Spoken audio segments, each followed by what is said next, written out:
Hello guys, one of my viewers has asked me what I would like to see in Poser 13 in light of the announcements of what's already in it. To be honest, I'm fairly unimpressed about what has been announced in it. There were some earlier versions of Poser that were very lackluster, and this feels like much of the same. To be honest, even Poser 12 was very thin on the ground for new features. It had the speed and a few interface tweaks, but for the long-term user I didn't think it offered all that much, and I think Poser 13 is more of the same. It's got more support for PostFX. It's claims to be faster, which will help people with slower processors. There's a bunch of other stuff that I can't remember off the top of my head, but none of it made me really sit up and go wow. So what I thought I'd do is I'd get some of the things that I'd like to see in the new version of Poser. So my wants are divided into essentials, interface stuff, back-end functions, new functionality, and crazy dreams. So I'll just work through the list. This is just going to be a talking head video. I'm not going to be putting lots of stuff up on the screen, I don't think, because there's quite a bit to get through. So essential, first things first, they need to fix the bugs. There's been bugs in this program that have existed for 2, 3, 4 versions that they still haven't gotten around to fixing. Now, I gather that they're going to be changing the way that the program fundamentally handles models or has support for different types of models. So perhaps that might fix some of them. And there was talk at one stage about moving away from OpenGL for preview, which makes me wonder what they're going to do instead. So I'm not sure which better lighting models I can go to, but the fact is that the current lighting model doesn't accurately render all the stuff in the scene, much less preview it. So I'd really like to see that fixed. Also, there's still random crashes. You can be working on a scene with loads and loads of stuff, and it will just crash for no reason, especially when you're right-clicking. I'd like to see atmospherics made to work under Superfly. Atmospherics is stuff like fog and mist and depth queuing and stuff like that, and so far as I can see, it doesn't work under Superfly. I'd like them to restore area render. So for those of you who may not be aware, area render is when you do a render and then you do a second render of just a small part of the scene, just to see how it looks. Supposing you've got 2 people standing having a conversation and you render it, and then you change the phoneme for one of their mouths and you want to see if it looks better, and you can render just that little bit. Now in the past you used to be able to render just the head area, and it would render on top of the previous render. But since they've added PostFX, if you do a PostFX render, if you do a Superfly render, area render, it doesn't apply PostFX to the area render. So what they need to do is to fix it so that it applies PostFX to area renders as well. That is a really massive time saver. You know, they're talking about ways to make the overall rendering faster. Well, that's a massive one. You know, if you're just working on a small part of the scene, you do one master render and then you just fix little bits of the screen and area render on top, so that you don't have to spend, you know, if you have a slow processor, that could be hours or many hours rendering the scene. So that's a massive loss. As I said, I'd like to see the preview mode recognise more lights. I'd like to see them sort out HDRI with support for various HDRI types. So there's the HDRI formats are defined by the, let me go back a step, HDRI high dynamic range images. Basically they provide a greater colour depth than a standard JPEG or an average TIFF. So what they enable you to do is have images which go from very, very bright white sky to very, very dark near black shadows with a full dynamic range in between, which gives you more realistic representation of the real world. So HDRI images come in numbers of formats. Latitude and longitude, which is just an X and Y image, a normal image. Then there's a light probe, which is a circle image, which is taken with a reflective ball, and then the ball reflects the whole scene around it, so you can get a 360-degree image. Then there's a spherical image. That's that one. Then there's a horizontal cross, and as I said earlier, a light probe image. So different programs produce and support different image formats. Now, a lot of the stuff I get comes in horizontal cross, or one particular format, and Poser does support spherical maps, and it does support latitude and longitude, but if it supported the full range, that would be useful.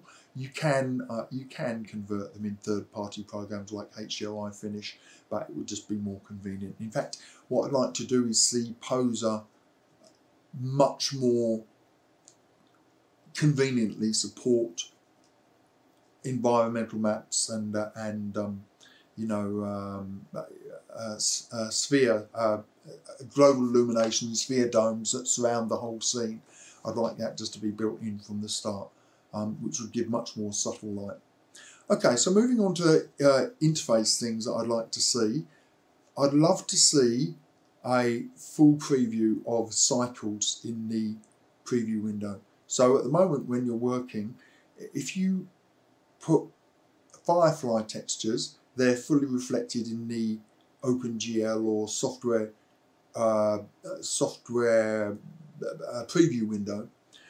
But if you do cycles textures, they just show up as white, and that's very, very, very, very unhelpful when you're trying to see. You might be messing around with different textures, and you need to tell at a glance what textures you've got. Associated to that, I would like to see displacement preview. Now, I realise that one's a little bit more technical, but and even bump is not fully previewed at the moment, but I would like a preview so that you can get an idea, because it's very hard sometimes if you're displacing, let's say you're displacing stone tiles, and then you're standing a character on top of those. You need to know how far above those the figure needs to stand so that it's not floating or embedded. And even just when you're trying to see how much you should displace by just in general, it would be very, very useful. So I'd like to see that. Another thing that I'd like to see is rollovers and tooltips and user definer labels on UI dots. So you've got the whatever it is, 9 dots at the bottom where you can click for user interfaces or for poses or for lighting. It would be nice if you could have on there, you could actually add labels so that when you move the cursor over, then you get an idea what's going to be underneath. It can be a pain trying to remember what occurs in each of the 9 dots. I hate the colour picker.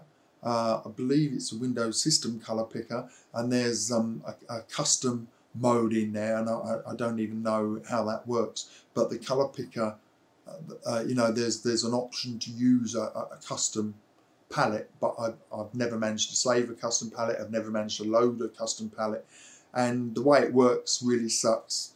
That you've got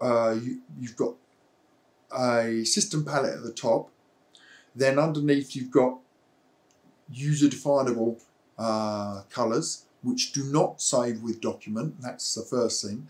And the second thing is that when you click add to custom colours to add the current colour, it goes into the first slot. Then you can move the cursor to any other slot and say, make a new colour and do add to custom colours. But if you do the colour picker, which you can't use in the Windows system palette, and then so you have to go back a level, then you pick a colour from the scene. So supposing you're trying to pick a colour from the sky, for example, you do the colour picker on that adds that to the palette, then you go back into the system palette and that colour's selected. Now if you do add to custom palette, that automatically adds it to the first slot, and you don't have a way to add that colour to, say, slot 7. So that really needs to be sorted. In fact, the whole colour thing is just useless. It's really, really bad. I'd like to see better interface scaling. So I work between 2 monitors at the moment, a super widescreen or ultra widescreen or whatever they call it, and a 4K monitor. And when I work on the 4K, I've been working on 4K for a long time, I have the user interface scale to 2 times so that the text will be appropriate for the resolution.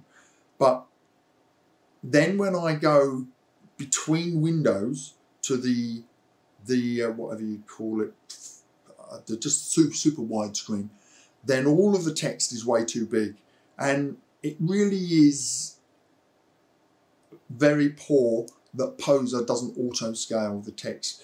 I don't mind if you have to choose you know, small text, medium text and large text, but it should recognise how to make all of the text fit inside the dialogues for each screen resolution. It's unforgivable that they've got this far and it's still completely useless.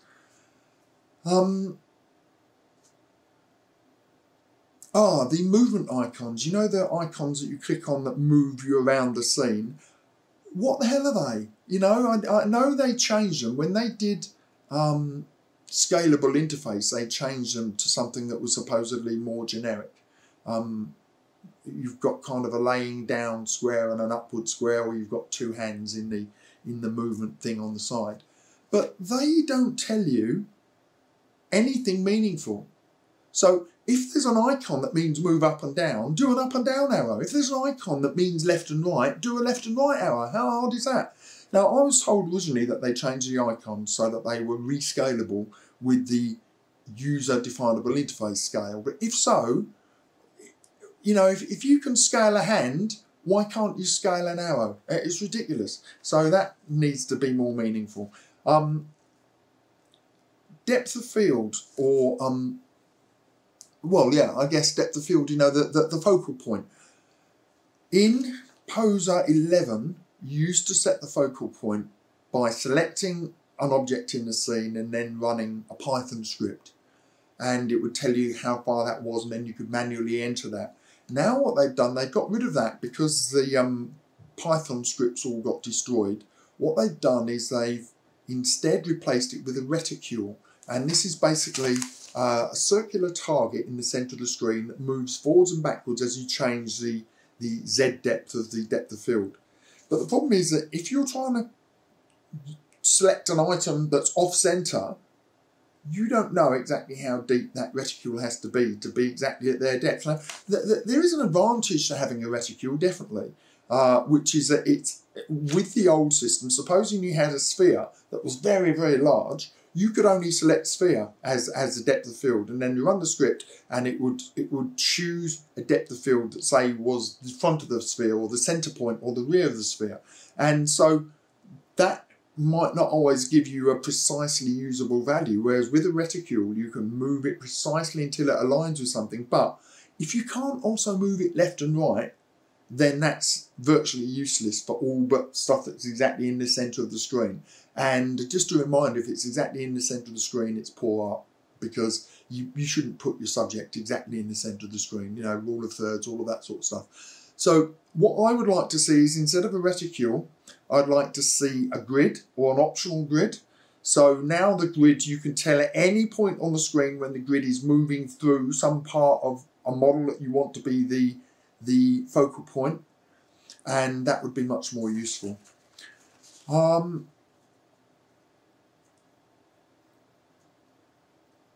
Oh, another one. unbelievable that they haven't entered this. You know, we're about to be 13 versions in and they still haven't got a render pause button. So for me, that's a mild inconvenience. If I'm rendering a single image, if I'm rendering an animation, it's unforgivable that that's not there. But if you're running on a computer that's 3, 4, 5 processors ago, where render a single frame might, especially with Superfly, a single frame might take you all night to render, and then you need your CPU or your GPU for something else. You know, perhaps you want to go and do something else or play a game or whatever. You should definitely be able to pause that render. You know, if Daz can do it, there's no reason why Poser can't do it. So I'd like to see that sorted. I'd like to see them offer the option to disable. When you save Superfly with PostFX, what it does is it creates the original image, then it performs PostFX on top of that image. So that essentially in Poser's system, it generates 2 images. One which is, when you save, is labelled original, and the other one is the PostFX one. And at the moment, whenever you save a PostFX image, it automatically saves original as well. Now, if I don't run PostFX, but I just say increase the number of samples to 20 or 30 or 40 to get the same effect without PostFX, then it only saves a single image. So it knows that there's times when you only want a single image, and you know, I don't see an awful lot of point in saving the original image as well, because I wouldn't be running PostFX if I was then going to do something to the original image. Admittedly, if I was going to do you know, depth mapping and all kinds of stuff with images, then that might come in useful. But by default, just give me the option to turn off duplicate image save. It's not duplicate, one's FX'd and the other one's original. But give me the option to turn that off, please. Okay, now this is a fairly specific one to me because I record videos with Poser, but there's something weird about the Windows identities for Poser. The library and the main program both have different Windows identities, so you have to just save the whole screen when you're working in OBS. That's the video recorder capture software. But also, the way that Poser has been set up, when you put the mouse cursor inside the screen, even if OBS is set to capture cursor, the cursor disappears in Poser, or it goes very, very tiny. And that's an oddity for Poser, because other software doesn't do that. So I'd like them to sort that out so that it's easier to record stuff. Also, when you get pop-ups come up, such as the render settings, that is invisible in OBS. You have to really mess about to get that to work. Right, changing interface save so that it respects the resolution of the current display. I have no idea. Oh, right, yeah. There's a weird thing when you use one of the UI save buttons. Even if you've manually defined the shape of the main program window, supposing I'm working on a 4K and I make the main program window take up what's 4K is 3840 by 2160. So supposing I make that take up 2000 pixels wide of that screen, and then whatever happens in the remainder is irrelevant. When I then go to another resolution display and click that button, rather than using up the same amount of that window, what it does is it goes full screen or it goes over the screen. It's very, very peculiar behavior. So what I'd like is that the interface UI button has an option to either save windows as a percentage of the window, which would be the most useful, or I don't know, or just respect the resolution of the screen that they're on. So even if I save something full screen at 3840 by 2160 and then go to one that's 5120 by 2144, then that should try to do that 4K window on the new window. I think the other way is more useful. Right, okay. Now onto some back-end functions. So this is stuff that is more about the way the program works behind the scenes. So what I'd like to do is, when you save a parented prop, so here's an example of a parented prop. This pen is parented to my hand. This paper is parented to the pen. If I save the pen, oh, that's going to drop. If I save the pen as a smart prop, that pen will automatically parent to the right hand of any other figure that I load into the scene, but the paper will not be saved. So what I'd like is the option to have nested smart props. I realise that smart props need an item name, but it isn't that difficult to have, you know, if I'm saving a prop anyway, that has a name. So supposing this has a name paper, this has a name pen, and then this is right hand. So what's the problem with saving a nested hierarchy here? Paper, child of pen, pen, child of hand, hand, child of mat, I guess, whatever. Right, okay. This is another one that I cannot believe Smith Micro, Bondware, whoever before, Meta Creations, all of these people have never added to Poser. It just blows my mind. Scene arrangement tools. So for those of you who are familiar with Photoshop, here's a scene arrangement tool. Would be, I've got 3 items here: paper, paper and pen. I select 3 of them and I say distribute. What will happen is that will go to one extreme, that will go to the other, and that will automatically go to the center point. I say center to screen or center to other object, center to this pen, boom, they jump to center. I've got 50 items in an array, they might be trees. I can say arrange and they automatically spread out over that area, or random over that area. You know, there's lots of times, especially when you're doing crowd scenes, when you want arrangement tools, and it amazes me that this, you know, this thing which has been in Photoshop for however long, you know, 10, maybe even 15 years, it's just so fundamental, you know, the same it's been in 3D Studio Max for as long as I've been using it, and Poser's never done it. I realise that's more of a 3D, how would you call it? Not exactly modelling, but you could make a case for why it's not been in Poser in the early days, but I don't really think there's a reason for it. For example, you know, you might have tufts of grass or flowers and you want to distribute them over an area. There's lots of reasons why you'd want that. Okay, group duplicate. So at the moment, Poser handles groups particularly weirdly. So again, to use my eponymous, is that the right word? Eponymous pen and paper. I create a group. I have to, because Poser's weird, I have to create a group object, which incidentally has different properties to a nested series of objects.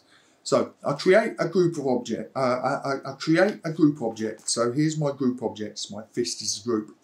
Then I put the pen inside that. Then I put these 2 bits of paper inside that. Now, if I duplicate this group, the fist object, it does not duplicate the contents. But yet, if I take a figure that's fully clothed, if I duplicate that figure, the clothes duplicate.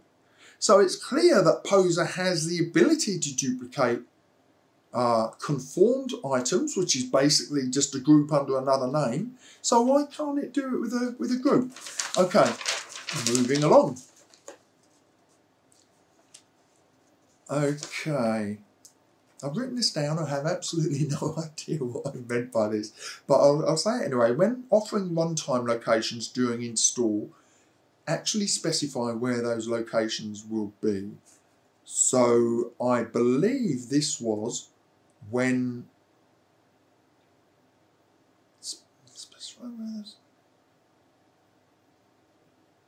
oh right, I think what happens is when you do an install of content, it searches for runtimes and then lists the runtime, so it could be Poser 6, Poser 12, Poser 10, but it doesn't say where those runtimes are on your computer.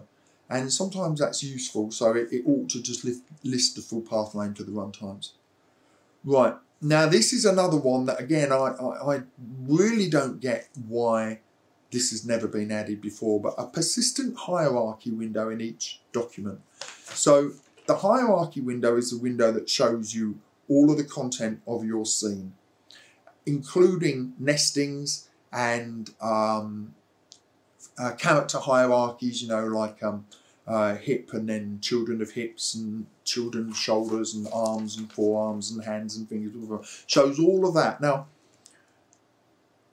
there's two things here. That one, I would like that to remember the state it was in. Like, you know, you might go in, you might open a character right the way down to the right hand finger, but not the rest of the character. So, because you're working on that finger, maybe you're fitting a ring or something. So I'd like it to remember that unless you tell it to forget it. But I'd also like it to remember the hierarchy state in general of the scene. There's no reason why it can't save the hierarchy state. It's not a massive file or anything like that. It's just either they've not thought to do it, or they're just lazy, or whatever. Okay, so a persistent hierarchy window that saves with the document. And that would be great. Okay, this is a massive one, and again, I'm super happy with the fact that Bondware added optics rendering in Poser whatever 12. Optics was a massive game changer. What optics was an alternate driver. I believe it was Intel. I can't remember who made the optics driver, Intel or Nvidia. And it's just a much faster way. I guess it would be Nvidia, as it's a GPU feature. It's a much faster way on modern GPU. So I think you had to have an RTX graphics card. So that would have been 1000 series onwards in Nvidia 1000 series, GTX 1000 onwards, and now we're on the 4000. But what it did was just gave you much faster rendering, like orders of magnitude. It's fantastic. But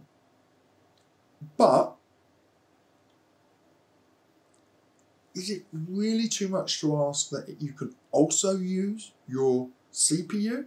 You know, Intel's just bringing out now, I believe, for the desktop market, 24-core, 48-thread CPUs, and I'm assuming AMD's, you know, in the same ballpark. I know they're kind of weird the way they've arranged them with I can't remember what they call them now, but like powerful cores and weaker cores. I can't remember what they call them. But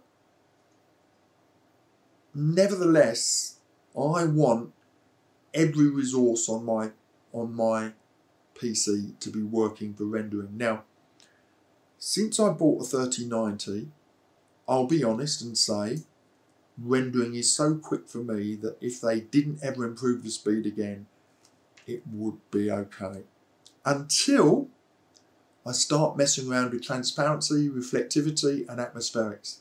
And then my PC, which can render, you know, a 4K scene in, generally speaking, a minute or two perhaps, maybe let's be conservative and say 5 minutes. As soon as I start adding atmospherics, which as I said is broken anyway, or if I add reflectivity or opacity or any level of transparency like glass or water or something like that, or particularly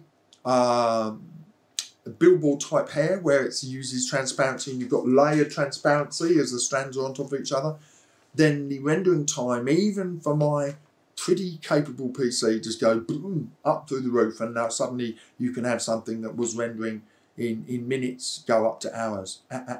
So obviously, if you've got a more modest PC, and I'm not saying this to, you know, shake my willy at people. You know, I bought a powerful PC because I use it for a living. So it's A, it's taxable, and B, it's tax deductible, and B, it was an essential. I just couldn't afford to be sitting there waiting for days at a time while I rendered stuff.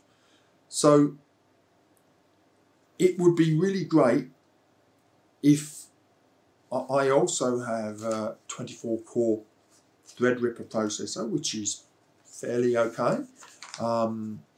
Why can't I use those two together? You know, that they can do it on DAS, and that program's given away free, DAS Studio.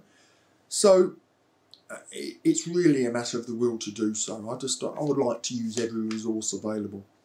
Okay, so now this one's a bit of a weird one, and possibly is not super important, but I'm one of these people, I like to understand everything about why something works. The more we move to Superfly, the less important this will be, but I would have to say by and large most people in the stores, in Renderosity or wherever, are still not using Superfly, and a vast majority of people have far more legacy content than they have contemporary content. And so that means that when you go into your material room, you will see a lot of broken materials, a lot of broken links. What I would like to see is that you click on something, say the skin link doesn't work, or clay, the clay node doesn't work. What I'd like to do is see, when you click on that, sometimes they can be rewired just by changing the wire order. And that was alluded to in one of Bondware's chats. I think it was actually Smith Micro talked about it before they sold the program on. It was alluded to how they could be rewired, but they never actually showed examples. And what I'd like to do is that when you click on something that's got a broken link as denoted by the fact it's a dotted line, I'd like it to just tell you, okay, that doesn't work here, but put it here and it'll work exactly as you expect.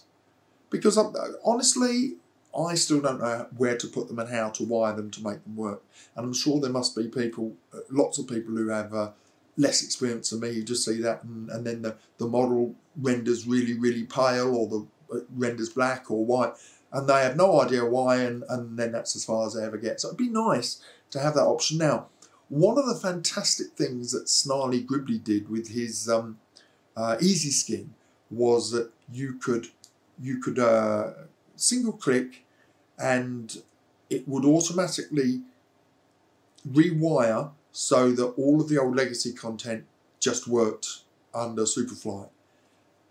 I suspect that they don't look as good as they did under Firefly, because there were some complex nodes going on there, but at least they work. And well done to Bondware for supporting him to release that. But I still would like to be able to optimize my legacy Firefly textures by understanding how to rewire them, please. Right, again, this is kind of specialist, but I like to change some of the hotkeys, especially for the cameras. And if you choose hotkeys, supposing you decide F should be front, but F currently means something else. When you choose that, it just changes the other thing, or it leaves them both on F. It doesn't prompt you to change the other thing. So I just like when you choose a duplicate hotkey, it brings up a pop-up, says that hotkey already exists. Do you want to redo this? And then you say yes, and then it takes you to the other key and says, do you want to relabel that, or it just erases the other hotkey. There should never be a way to have duplicate hotkeys.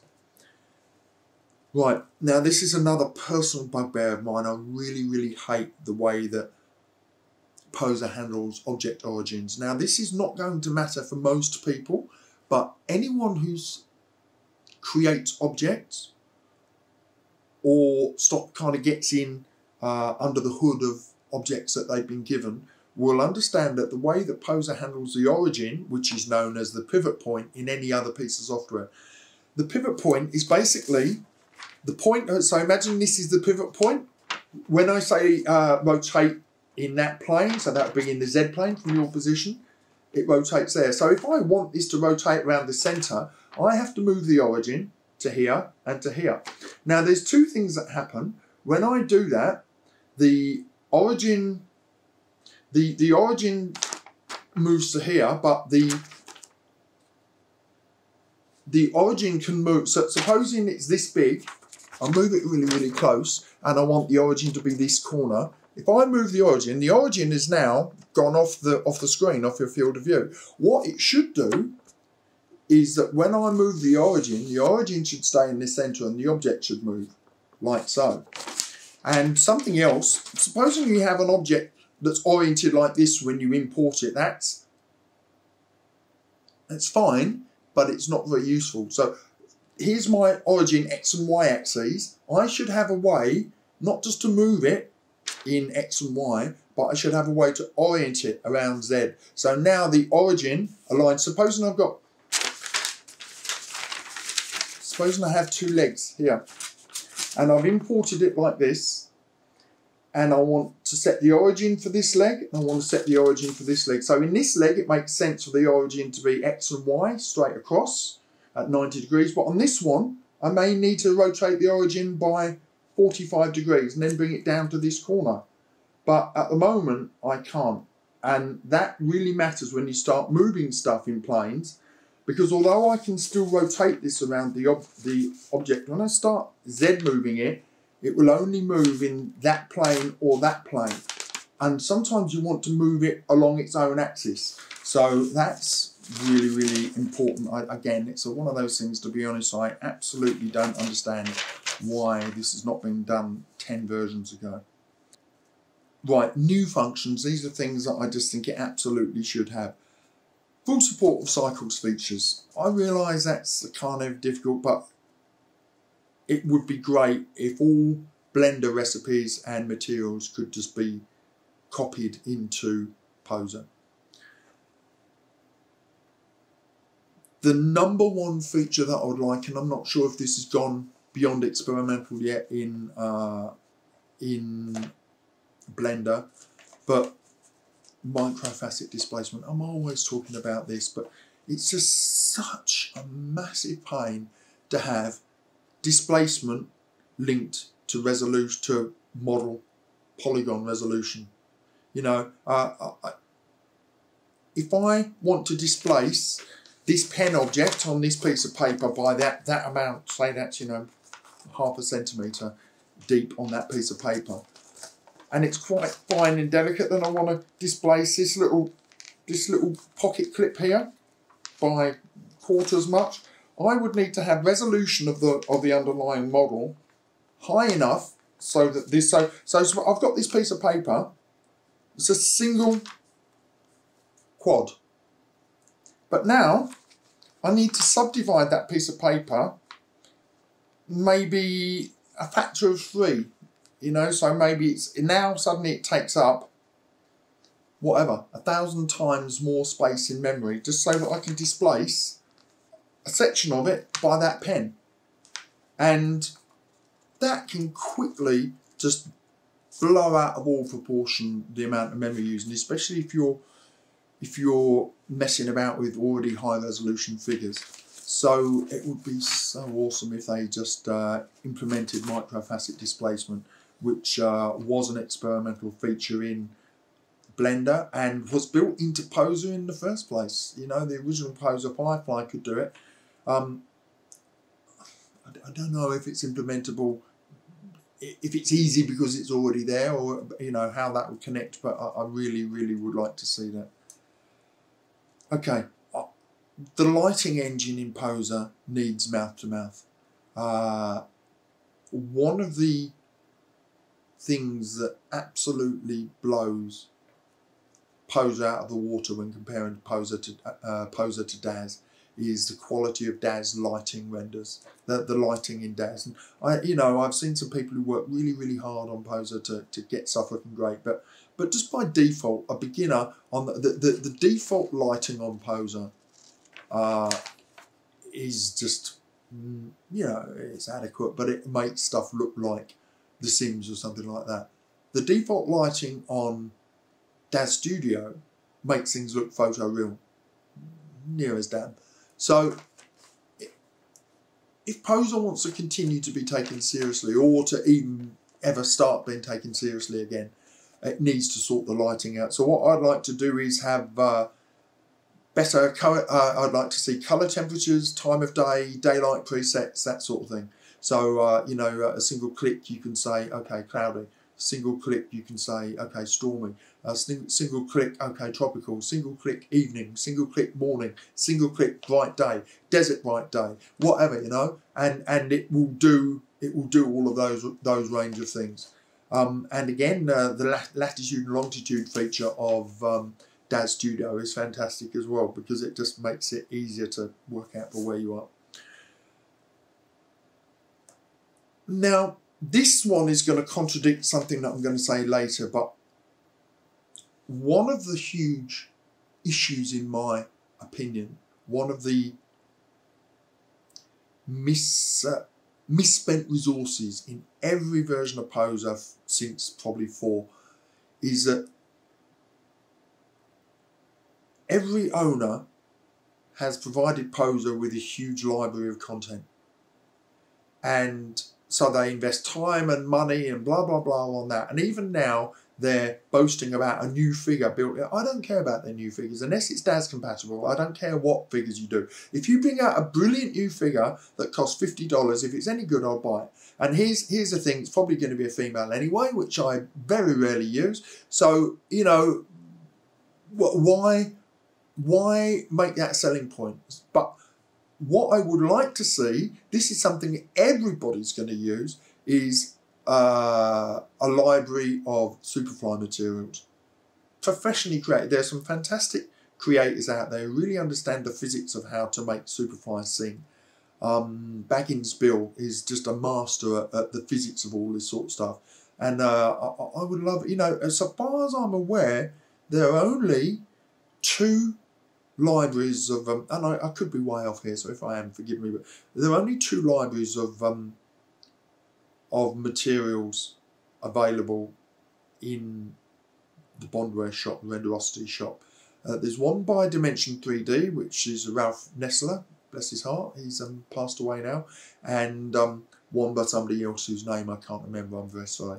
And they're good, but they're not brilliant. For example, water doesn't fully behave like water. They kind of do, but they're not, you know, there's room for them to be improved.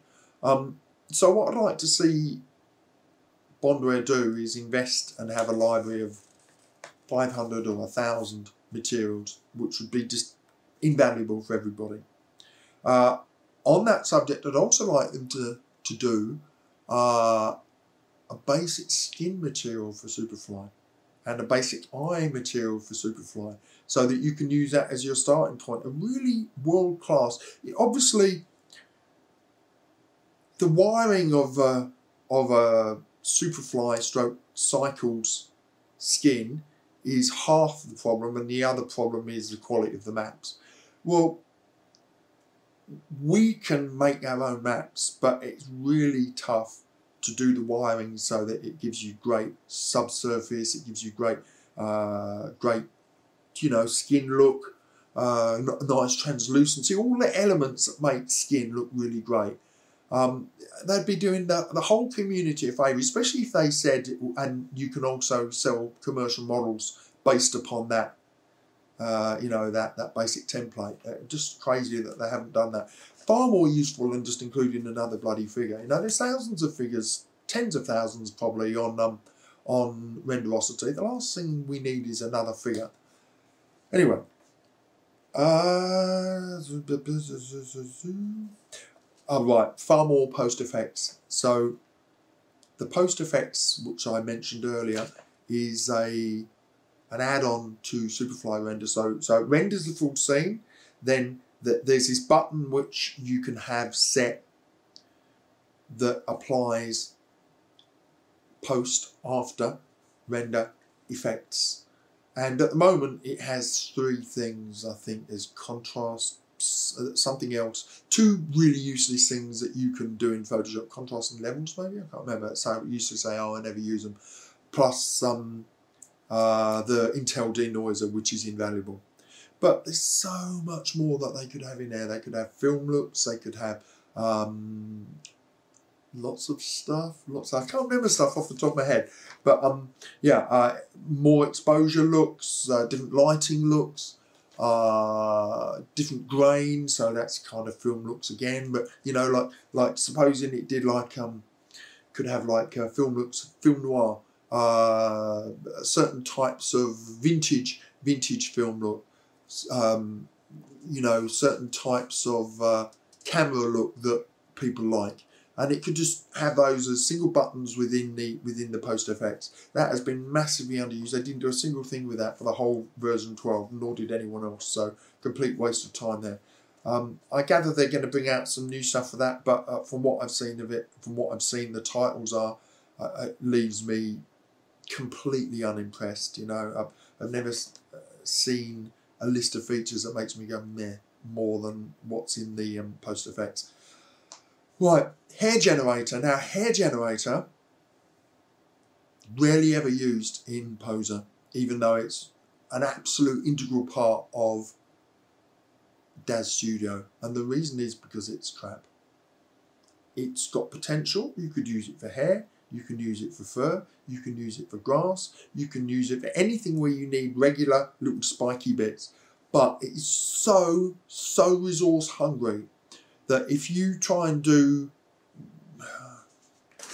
2 bits of paper and cover them with hair, fur, then the scene is unrenderable. It just takes so long to do, it's just useless. So what I'd like to do is see them do to that what they've done to render speed, basically. Find a way to completely crash the amount of resources it takes, increase the speed, and just give that a complete overhaul. Something else, this is less important on Poser than it is on DAZ, but on DAZ they have this brilliant system where it refits clothing, so any Genesis figure can wear the clothes of any other.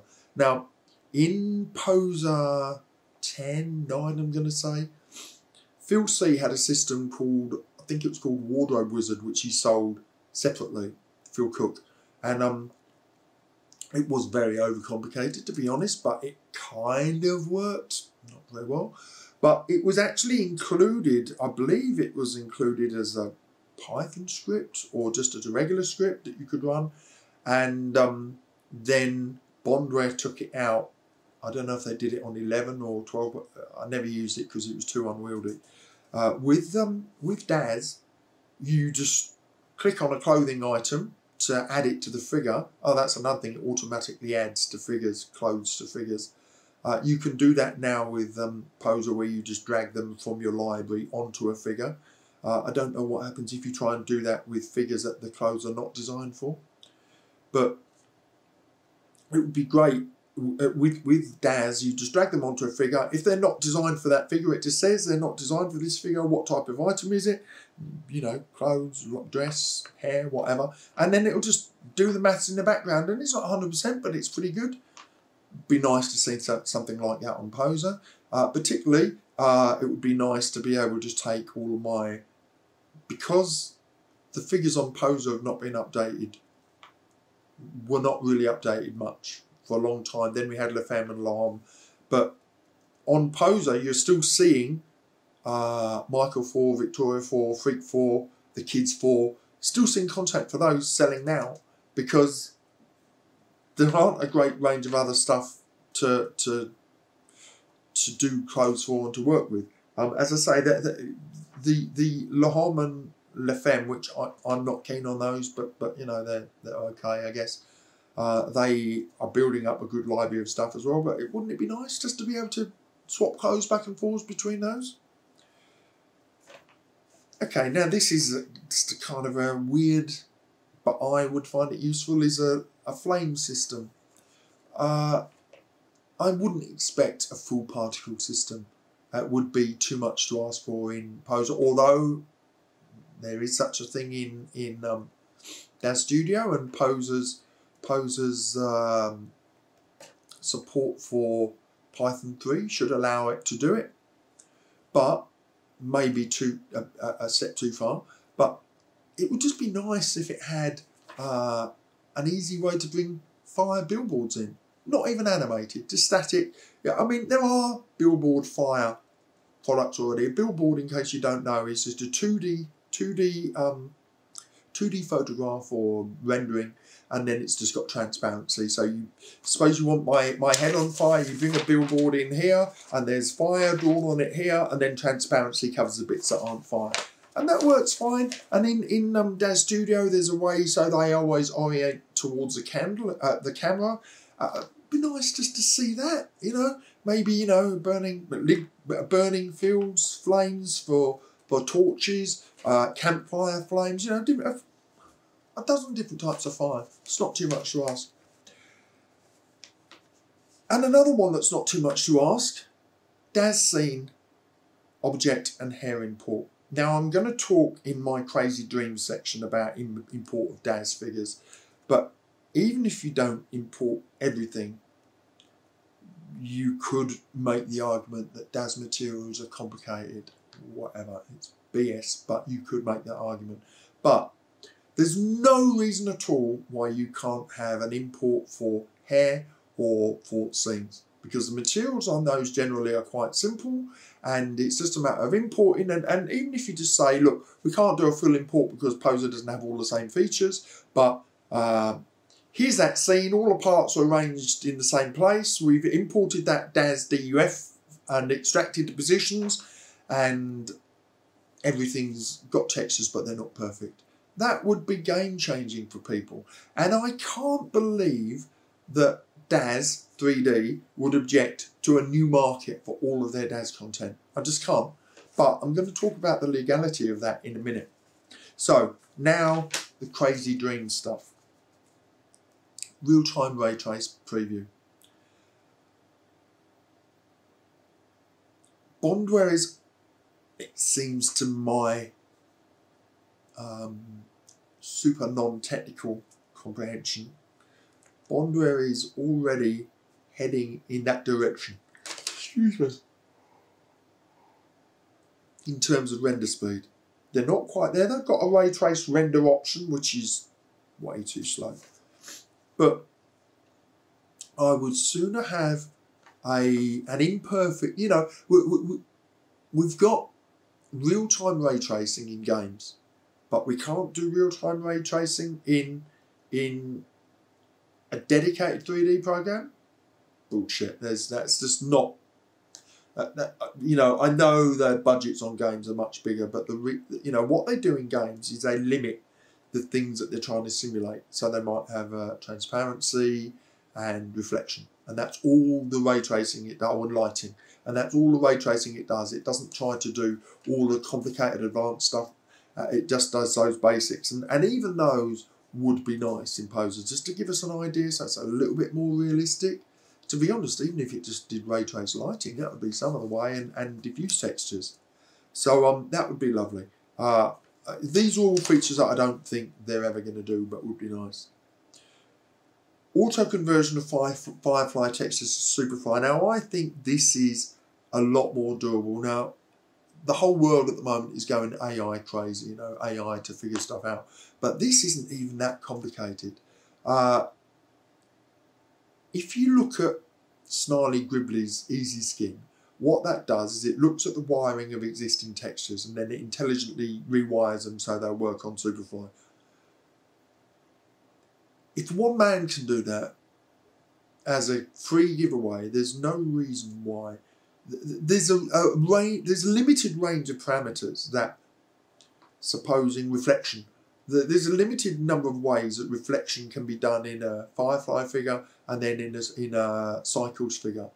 And the conversion between them, it seems to me, I mean, let's say it was 1,000 different conversion formulas it needed. That doesn't seem to me to be a huge amount to ask, given the fact they've got 2, 3, 4 years to work on it, if they wanted to. So I'd like that. I think there's no real excuse for that, but perhaps it's a low priority. A particle fluid generator, so you can have waterfalls, you can have, you know, geysers, you can have people spitting or whatever, you know. again, there's something like that in DAZ Studio, so don't tell me it's not doable. Typically, even dedicated landscape programs such as Vue, Esprit, have veered away from this because it's been quite complicated to do. But I see that it's now built into every 3D program that there's a particle system. Now, particle systems can be used for smoke as well, for steam, that sort of thing, for fog. I mean, you know, there's a lot more you can do with it. But even if you just had a very basic fluid system, so that it generated the appearance that you know how you do with the cloth room, where you say, okay, calculate that for 30 frames before the single frame snapshot, and it calculates how that thing is going to move through the scene. It would be great, something like that for a fluid system. Okay. I'm nearly at the end now, guys. It's been a long journey, but I hope you've stuck with me. Okay, this is the massive one. And I know you're immediately going to laugh at me, those of you who are experienced, and you're going to give me all the reasons why, and I'm going to tell you bullshit. Full DAZ figure support. Now, Bondware's justification for not importing DAZ figures when they import Poser figures is that Poser uses an open source figure format, whereas their figures are proprietary. That may well be true. However, Article 6 of the EU Software Convention says it is legal to reverse engineer file formats for the purpose of interoperability. So that means that it is okay to take what they're doing and enable Poser to use it. That's in Europe, which is a market of whatever, I don't know how many people in Europe, 600 million, something like that possibly. Other objections are under DMCA. It would be protected under DMCA, or an end user license could prevent it. But you cannot have a DMCA or EULA which contradicts federal law. And again, it is said that under federal law, interoperability is allowable. Now, I couldn't find the details on this, but I believe that to be the case. So, you know, I just think DAZ figures are the figures that everybody wants. DAZ clothes are the clothes that people want to wear. And Bondware knows this because they sell those things. The vast majority of their market, I would suspect, is people selling Genesis content. So if they're selling it, they should support it. And even if they weren't selling it, they should support it because that's what people want. Another one, this one, he again is kind of ambitious, but not super, is built-in modelling and UV mapping. And I don't mean full, what's the name of the program? I can't remember the name of the program, but the one where you kind of draw with clay. But you know, just basic polygon modelling or basic primitive modelling would be nice within Poser. Just there's so many times when it would just be nice to do a little bit more, a little edit of a figure that's not just done with the morph tool. So that would be really nice, and then of course you'd need to be able to UV map them. And the last one, and we are almost there now guys, is that I would like the program to be free. Now, let me give a caveat to that. I would quite willingly pay $500 for Poser that did all the things that I want it to do. But it doesn't do that. Well, I'll pay $500 probably for a Poser that just supported DAZ figures, to be honest, because Poser's a really good program in a lot of ways. And if I could just fully use DAZ content, I wouldn't mind paying for it. Now, one of the things that Bondware did that I thought was very smart was they reduced the cost of Poser. So they got rid of the Pro version, which was $400 and something, and they just reduced it all to, I think it was $200 with a really cheap upgrade for people who already had it of maybe $100. I can't remember how much I paid. And that was definitely a step in the right direction. But they are still competing with a much better free program that uses content that people want to use. So DAS ecosystem, despite what Ken 1171 says about the importance of supporting a viable Python market, the fact is that DAS ecosystem is vibrant because there's so much more that you can do with the program, because there's so many more mods and plugins and things like that developed for DAS. And even though they can be pirated, they still, it's worth doing. Whereas on Poser, there's Ken doing most of the work, and then there's one or two other people doing it, some Python scripts. And Poser really needs to light a fire under its butt and become more than it is. But if it's not going to do that, then it needs to realise that it's competing against a free program that kicks its butt in so many ways. You know, I still much prefer Poser's Material Room. I like the fact that it's got the cycles Blender materials. I think they're very complicated, but I think DAS's materials are massively complicated as well. And you can use Firefly materials in Poser, which, you know, I guess you've got what are they called on DAS? They're simple materials, 3D Light materials, which I guess are the same as Firefly. But I greatly prefer Poser's Material Room, whether Superfly or Firefly. But it needs to do so much more with what it has. You know, technologically it's 10 years out of date now. It languished for 5 years under Smith Micro's toxic ownership, and now Bondware has it, and I won't say their ownership is toxic, but it's not as good as it could be, certainly. And they still think that they own a AAA product when they just own an indie product now. You know, they're also rans in the race. They're not the field leaders anymore. And there are so many other companies also doing similar sort of stuff. So I love Poser. I would just like to see Bondware do more with it, or if they're not going to do more, make it free so it brings more people in, so the market is worthwhile for vendors. Okay, and the last thing, what I don't care about, it's just one thing. I don't care about new figures. I don't care about content. I buy the figures I want. I buy the content I want, you know. I mean, God knows that they could give away 1,000 bits of content from all the stuff that's legacy, that's not worth having anymore if they really had to. The choice of figures has never ever made any difference to me as a buying decision. Maybe I'm atypical. Steve Condris over at Smith Micro and Curious Labs before that always said that the content was a big seller. I had my doubts about that, but I can see the benefits of an out-of-the-box solution. But bragging about having a new figure really doesn't impress me at all. Anyway, look guys, so I've rambled on probably over an hour now, but I hope you found it interesting. I'm going to say that almost none of my wish list is implemented in the new version, but I really wish it would be. And I'll see you guys later.